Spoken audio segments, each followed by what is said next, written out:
42 pins, Norm Duke has come back to win Game 2 and tie the match. Will he be able to keep the momentum on his side? Game 3 of the Cheetah Championship Finals is next. Even though he was able to fight back and snatch a win away from Ryan Ciminelli in Game 2 of the Cheetah Championship Finals, Norm Duke is preparing himself for the worst. You have to condition yourself to look. He's going to make a move. He's going to make the right move, and he's going to throw 10-baggers at you. That's what he's done all week long. Let's see how Ciminelli reacts as we begin Game 3. He is up first.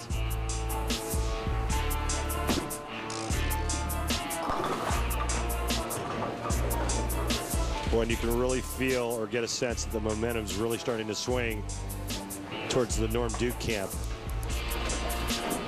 On conditions like this, when it's the pocket's basically given to you, it's now touch.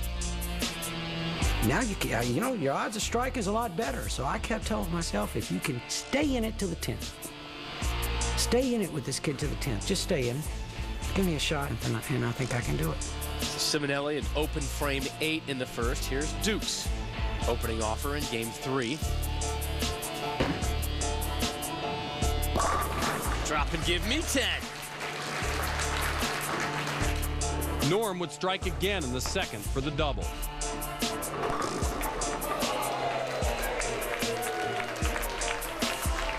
The momentum's in Norm's corner. Ryan Ciminelli needs to turn things around. He needs to do it real quick. Ciminelli up in the second.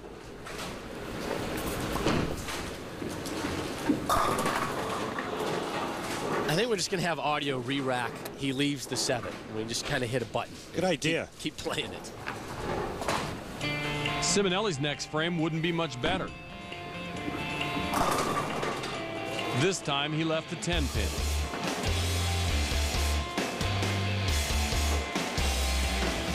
It was only the 3rd frame and Norm was moving in for the kill.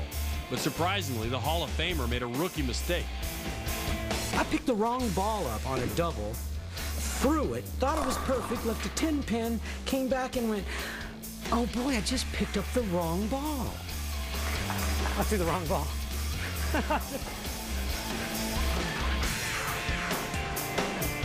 Wow. That's age right there now. There's nothing else you can go there. That's got to be age. That stuff happens because it's sport, because it's competition. And you're nervous. You're not yourself.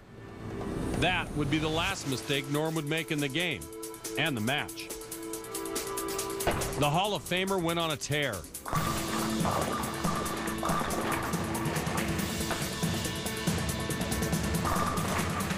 Looking to make it 6 straight strikes here in the 9th. Oh, that's a great run, people. This guy's in fuego.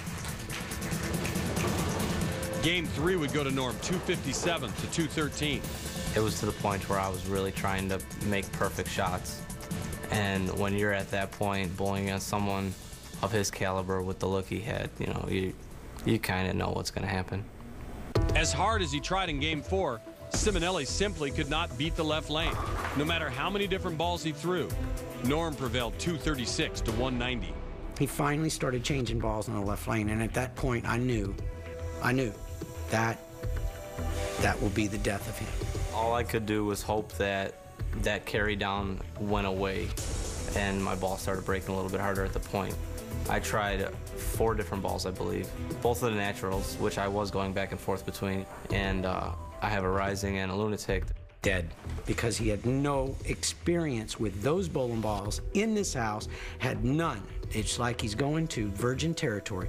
In his mind, that was the only thing left. Honestly, frustration wasn't in my mind. It was a little bit more of a depressed feeling.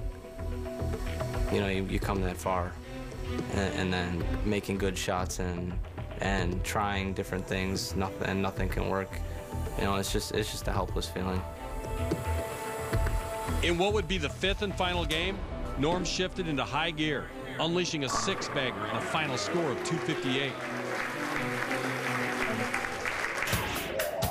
Time now for the Geico Championship recap. Rob, the turning point in this match was game 2, 4th frame. Norm's down by 42. How many? All of a sudden, he snaps out of his fog like somebody just hit him with a cattle prod. He goes on to win that game and the next 3 to seal the deal. Final effort here in the 10th for Norm. Smile says it all. Yeah, and with the strike, why not?